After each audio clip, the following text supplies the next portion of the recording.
Hello and welcome to the Failsafe Fitness Golf Show, episode number 7. My name is Michael Joshua. I am the owner and director of Failsafe Fitness Limited. Welcome to the show. It's been a very fun week. If you were a duck, that is, as a greenkeeper and a golf coach, it's been abysmal here on Mud Island in the UK.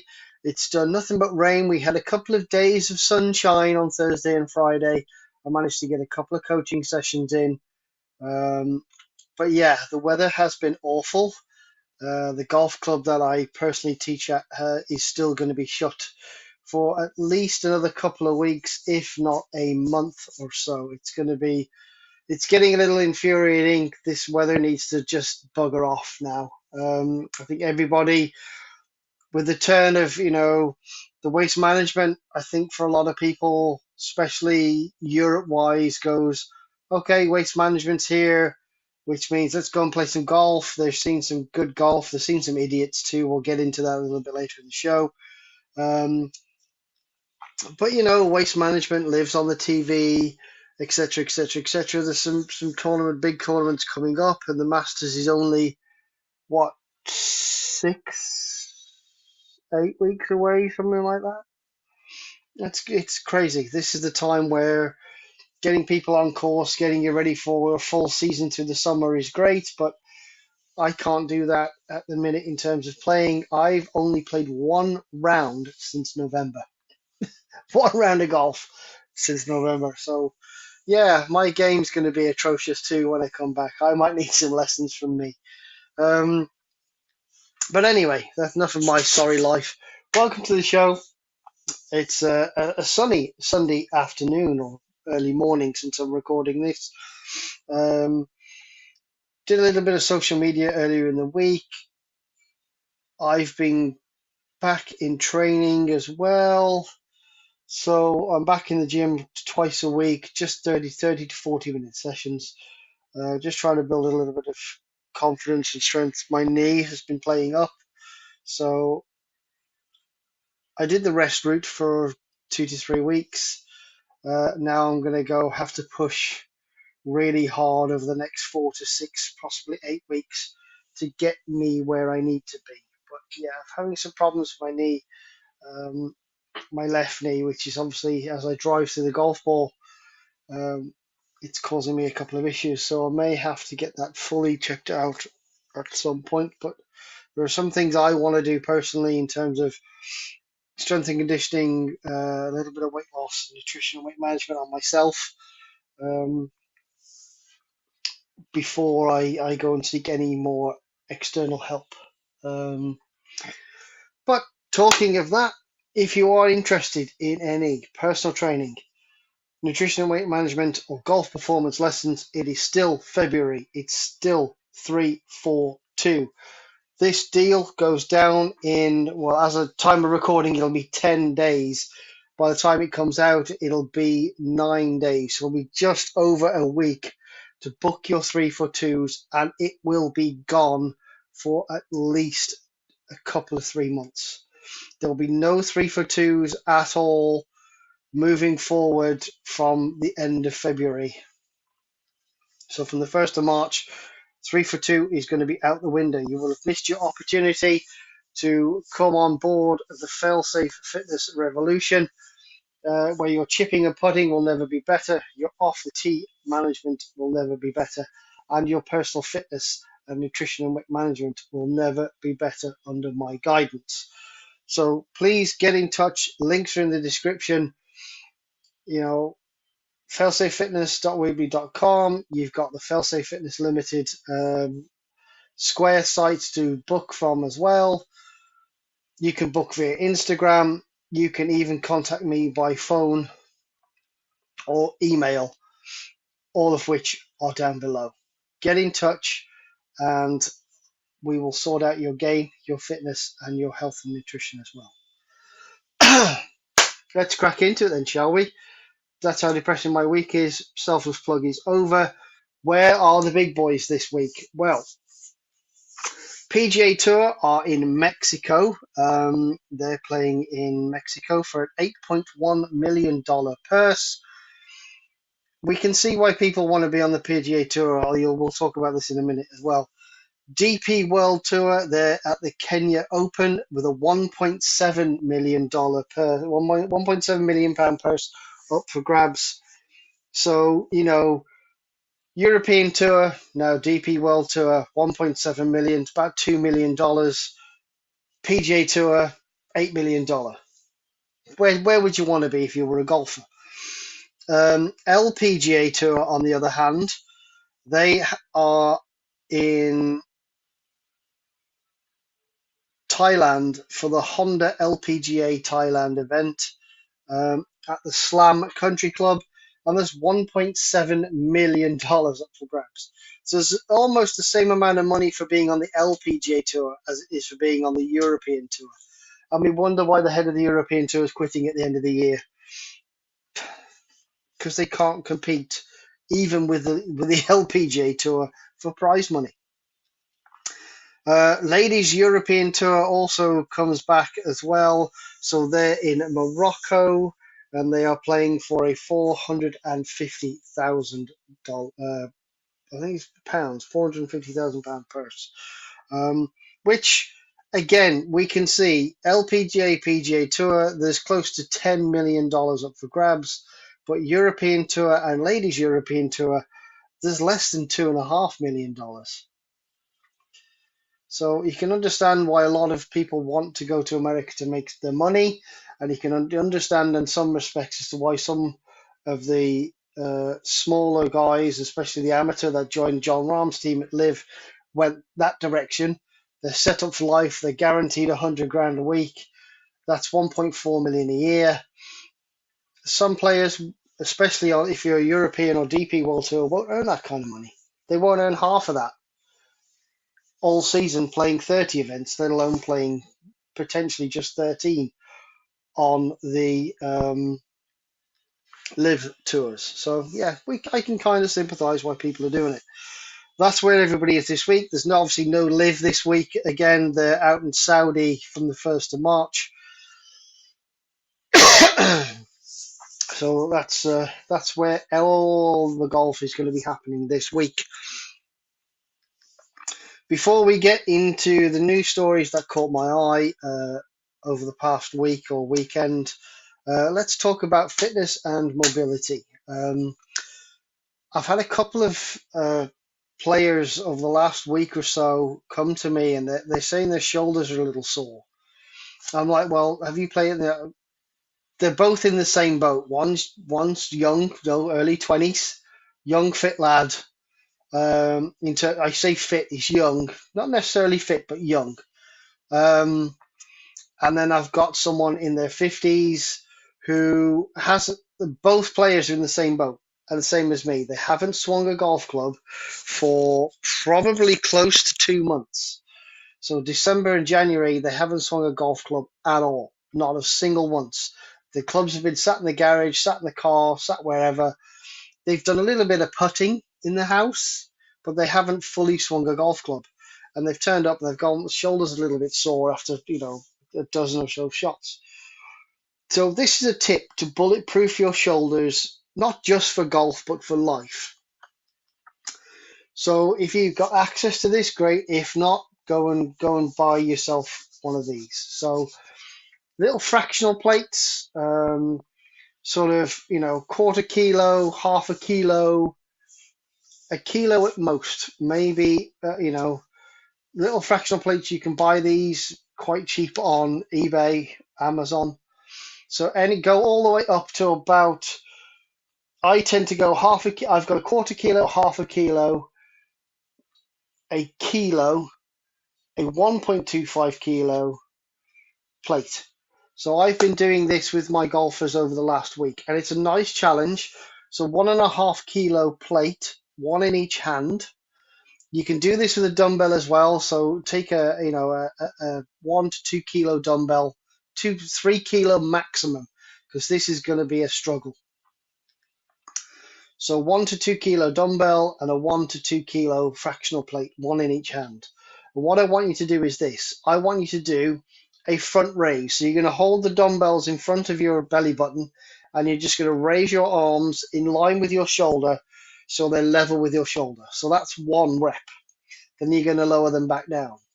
Then you're going to put your hands to the side, and you're going to raise those hands up in a side lateral raise, as if you're in like a T pose. You're going to bring those up with the dumbbell in your hand. That's your 2nd rep. Then you're going to lower them down.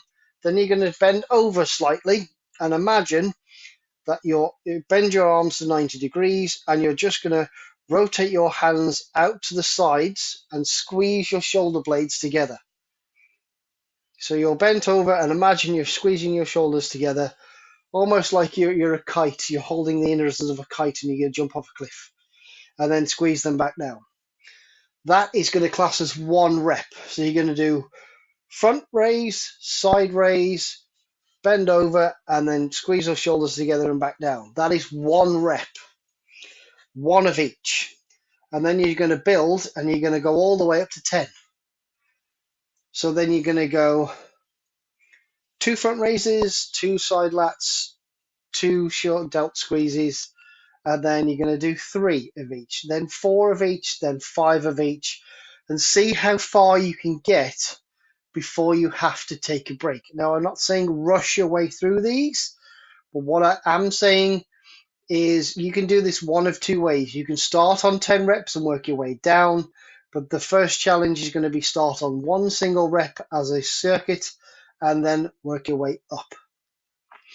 But what this is going to do is going to build all those little muscles, the little movement muscles in your shoulder socket, in your rear delt, etc., etc. It's all going to build some strength and endurance, those little muscles that don't get a lot of attention. It's going to bulletproof those shoulders for playing golf, daily life, whatever it may be. Go through that a couple of times a week, 3 times a week maybe, if you feel your shoulders are really weak. You go 1 to 10 reps and then go 10 to 1 reps. If you do it twice a week, it should be more than enough. But starting at a single rep and working your way up to 10 is very taxing. Starting at 10 reps where you're nice and fresh and working your way down is still going to be taxing, but at least you know the workload's going to get less. But this is going to build some strength and muscular endurance in those shoulders to help bulletproof them in daily life, let alone just for playing golf. So that is my fitness tip for this week. Let's get into the news. And I'm going to say this with I say a heavy heart. I don't really care. I mentioned last week that Tiger was back, and Tiger was back for precisely 26 holes.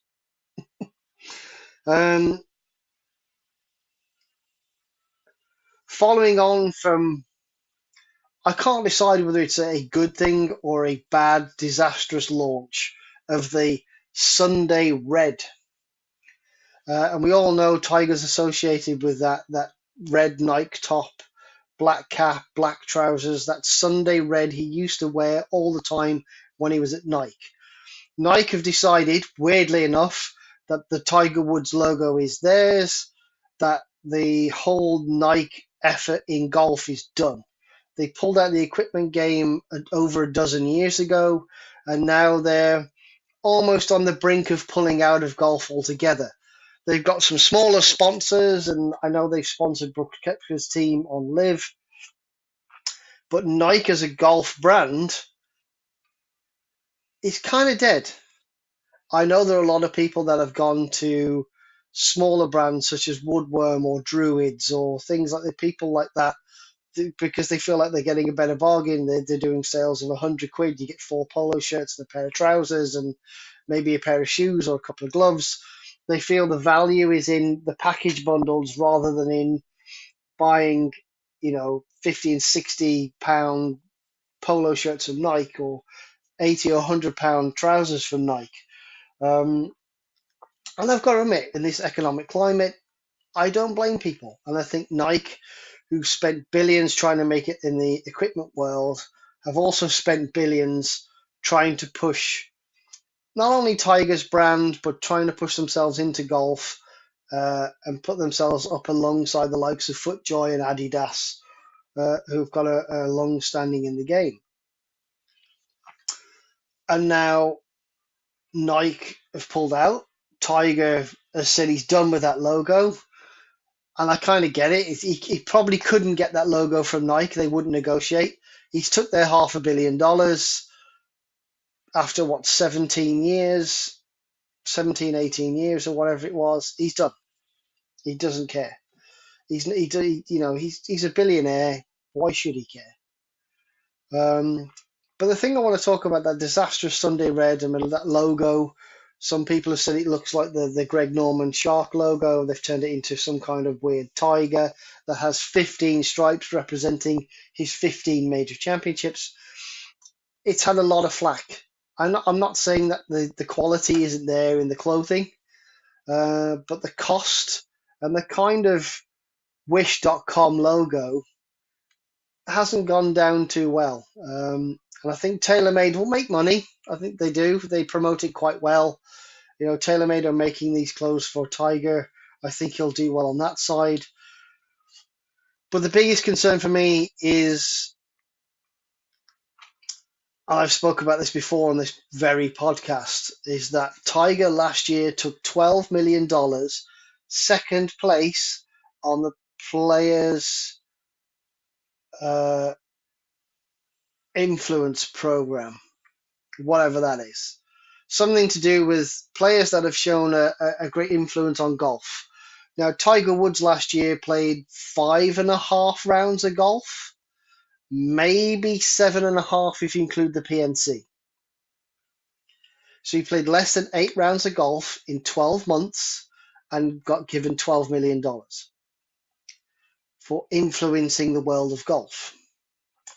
Who in the hell plays 8 rounds of golf and influences it that well? Nobody. Brooks Koepka, maybe. Koepka played, 16 rounds on the PGA Tour. That's the 4 majors and nearly won 2 majors last year. That's impressive. But he's not welcome to that money because he's not on the PGA Tour. John Ram quit. He was about fifth on the list. And that guy won, 5, 6, maybe 7 events last year. Ryder Cup, I know he won 4 of the first 5. He won a major in the Masters. So him leaving, I'm not surprised.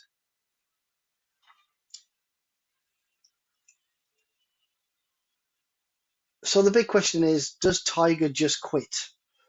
I know this is a hard thing to say, but I missed his entire career. I've said this before.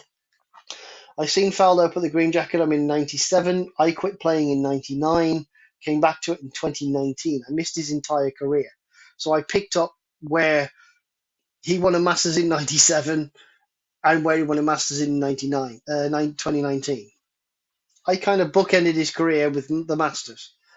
I know of Tiger, I know of his records, I know how good he was.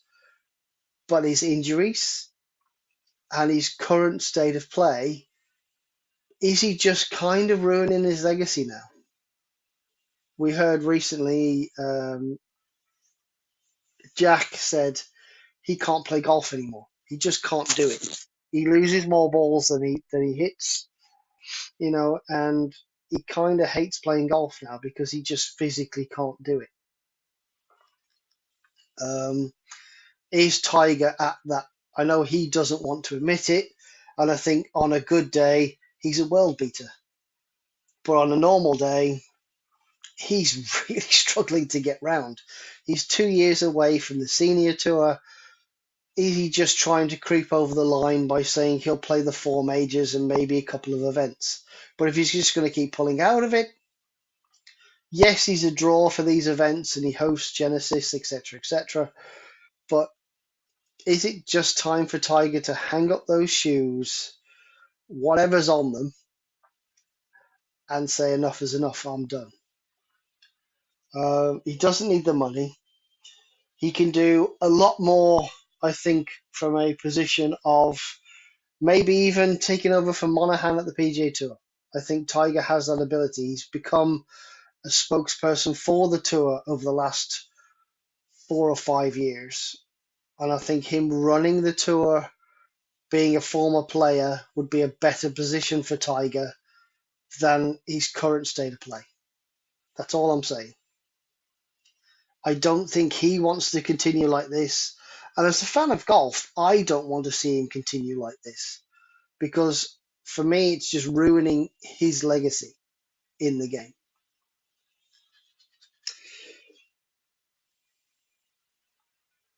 Second, that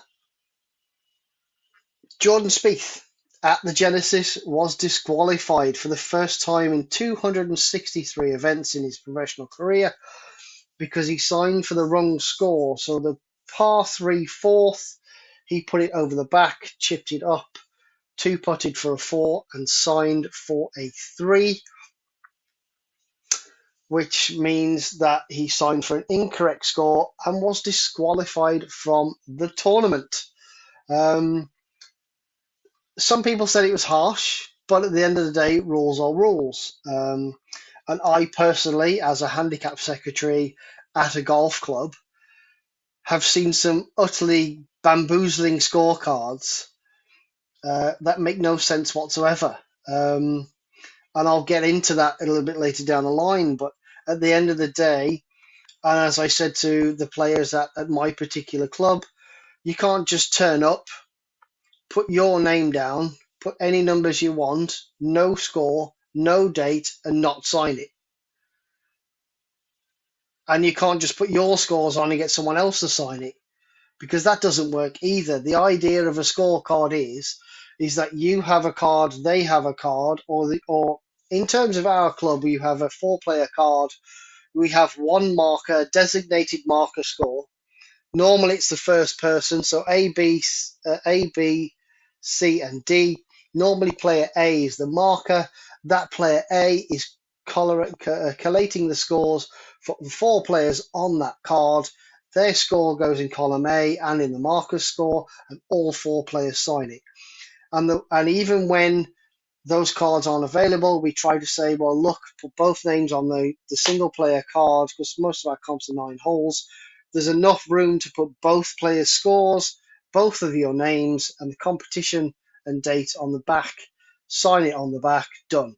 Because what you're doing is one of you is collating those scores, and you are signing to say, yes, John scored a 6, and John is signing to say that Mike, scored a 5 on hole 1, and so on and so forth through 9 or 18 or 72 holes, whatever your competitions are run over. And this is something that I couldn't get through enough. We had a gentleman who played on a Friday and only put his scores down and someone else signed the card. Well, he had no marker score, so they weren't collating their scores. Rightly or wrongly, they were saying, well, he still deserves a trophy. No, he doesn't, because the scorecard is filled in incorrectly. We don't have a marker's score. We didn't even have a marker's name, I don't think, either. So, Jordan Spieth getting disqualified, I'm sure he won't do that again. I'm sure he'll make sure that that doesn't happen again in terms of scoring his card, but it is important when you're out there, make sure that you're filling your scorecards out correctly, because however wrong or unjustified you think that is, the fact is that someone, such as the handicap secretary and the entire board at your golf club, have to make that tough decision to go, well, I know you, you know me. I actually disqualified myself from 2 events last year because I failed to sign the entry sheet and I'd failed to sign my scorecard. And I did that myself. I disqualified myself from the events, which would have meant I probably would have defended my summer league. So I know the pain of doing this. And the summer league compared to individual events, I think, is about consistency. And I was the most consistent player yet again, but finished second because I had to give up 2 scores. If I hadn't given up those 2 scores, I would have won. for the second year running. But first and second, and I finished third or fourth the year before. So I haven't been outside the top four since I joined the golf club. So I know the pain of not filling out a scorecard. So yeah, Jordan Spieth owned up to it, and I think everybody who plays golf, whether you're 12 or 25 or 75, if you don't know what needs to go on your scorecard or how to fill a scorecard out by now, learn, ask. Our club has more than one scorecard of how they should be look and how it should be filled out. And it's emailed to every member before the start of the season. So, and I'm sure Jordan knows that as well. And signing for an incorrect score or an incorrect scorecard is a disqualifiable offence. So, yeah, tough on Jordan. But yeah, I'll get into scorecards a little bit later on. Third and final piece that caught my eye was again waste management, the fallout from it. This year, there were 54 arrests made compared to 18 the year before. There was 211 people just ejected from the event. So that's not including the arrests. So that's nearly 300 people, 265 people were arrested or ejected from the event. And there was also 73 people ejected or arrested for trespassing. So nearly 300 fans were thrown out of the event. The talk of, and on Saturday morning, they banned drinking at 11 a.m. By 11 a.m., they'd already stopped selling alcohol around 16. We already saw that there was a guy doing a sand angel in the bunker at 16. I think on the Friday, someone fell off one of those 300 balconies around 16 drunk. And we've probably all seen on Twitter and Instagram the videos of the drunk men being held up by either buddies or their wives, very embarrassingly, that are just hammered. They don't even know where they are, let alone whether they're at the golf tournament. And of course, the fallout as well from Zach Johnson, who had a tough job and a tough Ryder Cup. Whatever went on behind the scenes, I'm sure we'll find out eventually. The full story from that Ryder Cup, but it'll be a few years before we do. But Zach Johnson was getting some stick from some fans, and eventually turned around and had a go at them. Billy Horschel was in that group as well, and Billy Horschel did say, he's trying to take a golf shot. It's his damn job, so leave him alone. And then you've got the likes of Zach Johnson also saying it's highly unlikely he will ever play the Phoenix Open again.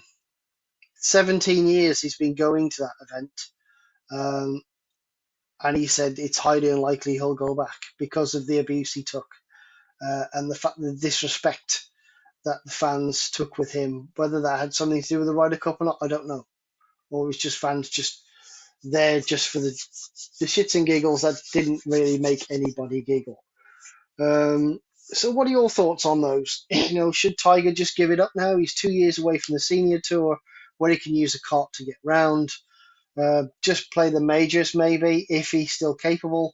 I don't think he's capable of playing golf. I think he's capable of playing golf, but I don't think he's capable of playing 72 holes. I think he's capable of playing maybe 2 rounds. I think Live might suit him better. Uh, stupid as that may sound. Jordan Spieth getting disqualified, fair or not? I think it's definitely fair. And what do you make of waste management? Should the waste management just ban alcohol? Should that stadium that they've erected round 16 be made smaller, so they can just control the crowd a little bit more? I mean, I know they said they'd locked car parks off and stopped entry on 2 or 3 of the days before dinner time, which is just mad.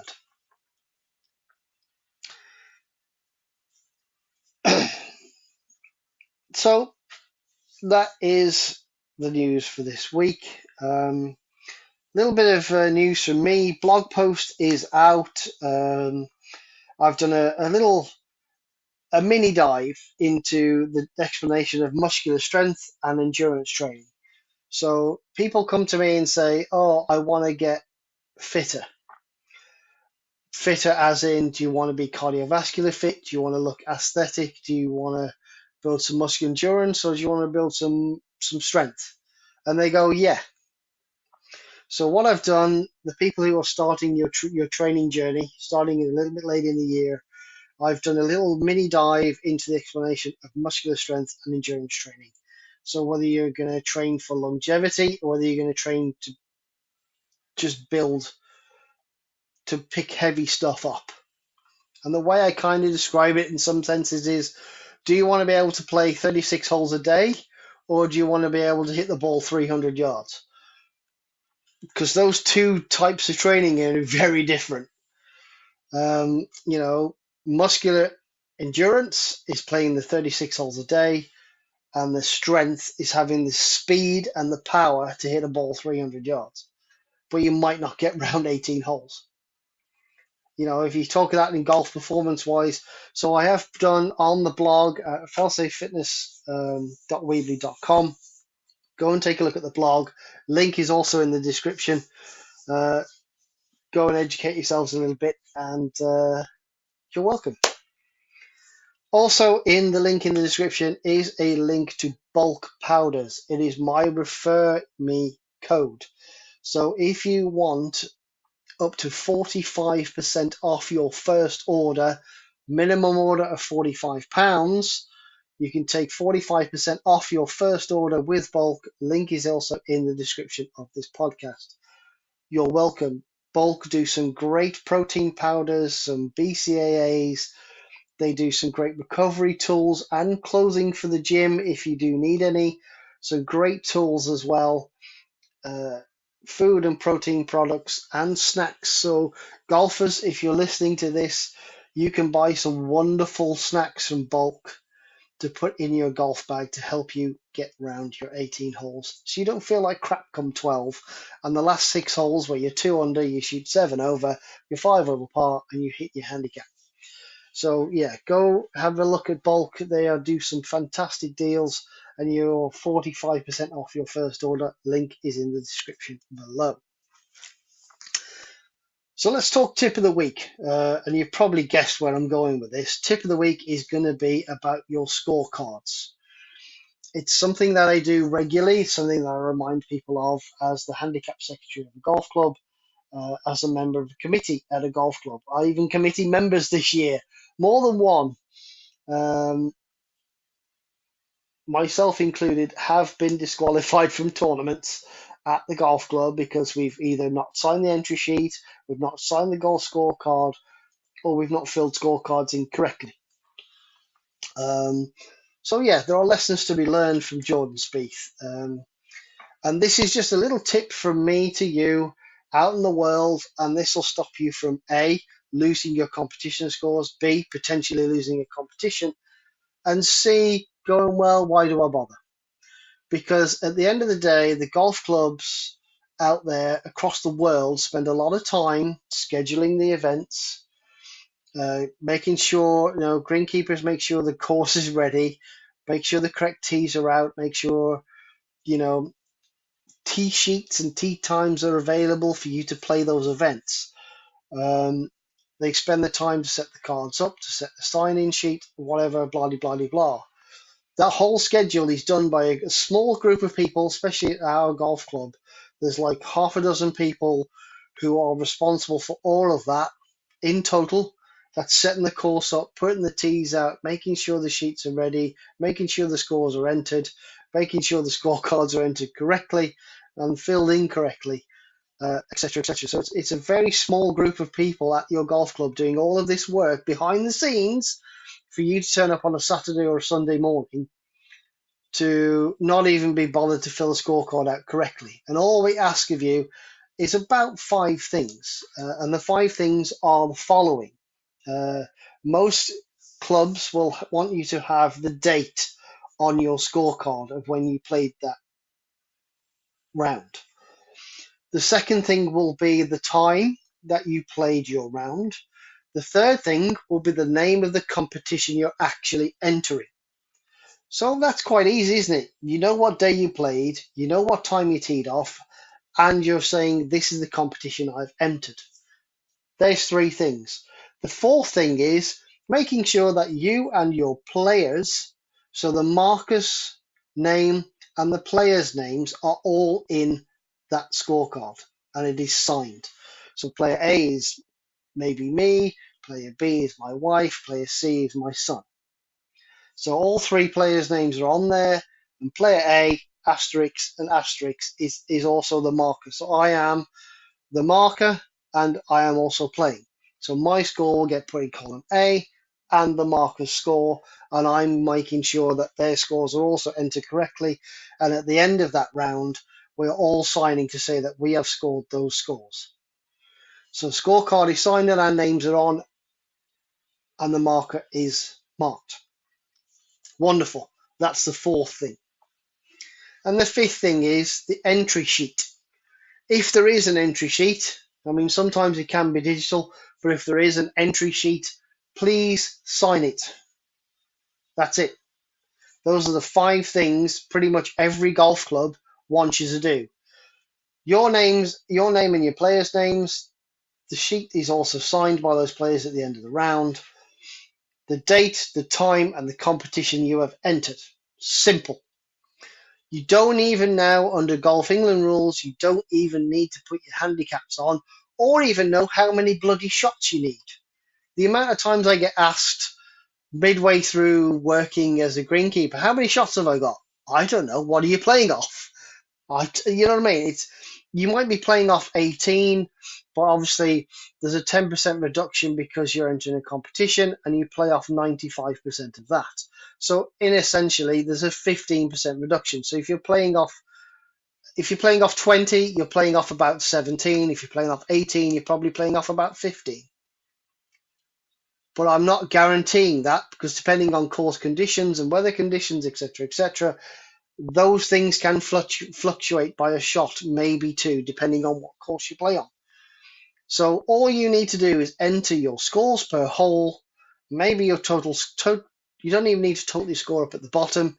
Whoever deals with your cards, i.e. your handicap secretary or competition secretary, they will do that for you at the end of the round. Just make sure you've signed your card, your name is on it, your scores are entered, you've signed the score sheet, the date and the competition that you've entered match the sheet that you've signed. Simple. And that is your tip for the week. It's so easy. That's as dumb as it's going to get. But believe me, by the time I roll round in, I'm going to say 9 months' time, I'm going to have said this probably at least another 3 times, just to remind people in the world to fill your scorecards out because I've had an incident with someone not signing it, someone not putting the date on, someone putting the wrong competition on, someone not even signing the entry sheet, blah, blah, blah, blah. It's a stupid thing. Most golf clubs ask you to do 5 things and 5 things alone. And it's the least you can do for that handful of people who work tirelessly, sun up to sundown to keep the golf course in pristine, good enough playing condition and deliver your results for your competitions for you. That easy. And that's pretty much it. I hope I haven't waffled on. I think I definitely have waffled on, especially about Tiger. Um, what are your thoughts? Should Tiger jack it in? What do you make of the Sunday red? I don't know. Should Jordan have been disqualified? Answer, from my point of view, is definitely yes. And do you think Waste Management should be scaling down the tee at 16 and maybe scaling down the access and alcohol on course? Let me know at failsafefitness@hotmail.com. I did have an email from last week um, when I talked about Tommy Fleetwood going to live. And apparently he was only out in Vegas to watch the Super Bowl. He just went to the live event because he wasn't playing on the PG or DP World Tour that week. Okay, whatever. I'll buy that. I know. I think Tommy's happy on the DP World Tour and the PGA Tour. I think he said in the Rick Shields interview a couple of weeks ago on his YouTube channel. Go take a listen. It's interesting. Obviously, he's got his academy out in Dubai. He lives out in Dubai now. Um, he has some goals he wants to get done, and I think hopefully he can get at least one of those this year. And whether he gets that goal and moves to live, I'm not too sure. I think he would if he got the opportunity. But again, he'd be a big blow when it comes down to um, the European side of the Ryder Cup. Um, it's interesting. I think there's a lot to discuss on that. But yeah, him being in Vegas was purely coincidental, maybe not. Time will tell. I think if Tommy does get a major this year, um, I think this time next year I might be looking back on this response of he was just there to have a little chin wag and a bloody blah and watch the Super Bowl. But yeah, we shall see. This time next year, if he does win a major, he may just go to live and retire quite happy with a lot of money in his pocket, and I wouldn't blame him. He's a great guy. He's done his service to the European Ryder Cup team and uh, both PGA and DP World Tour. But yeah, thanks very much for listening. Don't forget 3 for 2 on all personal training, golf performance, and nutrition and weight management sessions. PGA go to Mexico, DP World Tour in Kenya, LPGA are in Thailand for the Honda LPGA Thailand. LET are in Morocco. No live this week there, not till March for them. Go take a look at your shoulders. Do that exercise. You will definitely see the benefits. What are your thoughts on Tiger and his new apparel? And what are your thoughts on the waste management? Do you think it needs to change? And of course, fill your scorecards incorrectly, people, because not only that, just handicaps as well can be very difficult to understand. If you've got no marker for your handicap scores, those handicap scores just won't get put in. Simple. Enjoy your week. Hopefully, this sunshine that I'm currently seeing peeking through my blinds on this Sunday morning, afternoon, as it's 12:10, will continue for the rest of the week. Like, subscribe, and share. Go visit the blog, and don't forget, use that bulk powders link for 45% off your first order. Have a great week, and I'll see you in 7 days. Bye bye.